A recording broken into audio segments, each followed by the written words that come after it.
Tretji večni derbi v sezoni, tokrat z izenačenega položaja na lestvici, klasični derbi za prvo mesto. Ekipa je po visoki zmagi v Sežani načrpala dodatne samozavesti in energije. Res je, da smo izenačili, v bistvu, da imamo enako pik z Olimpijo.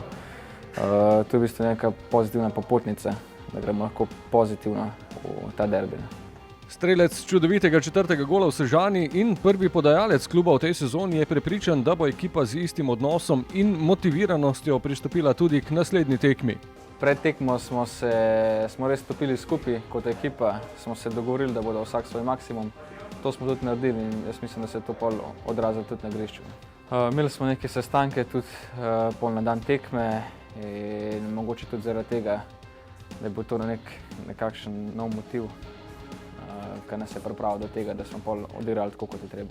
Nenazadnje je motiv tudi serija brez zmage na večnih derbih v Ljudskem vrtu, ki traja predolgo, dobra 3 leta. Že kar lep čas nismo zmagali derbije doma in jaz mislim, da če bomo vsi skupaj stopali kot ekipa, da bomo to obrnili.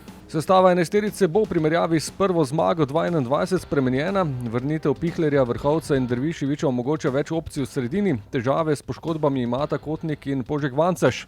Ne glede na vse pa je cilj jasen. Prav tako način. Maribor Olimpija, Ljudski vrt, sobota, 15 čez 5.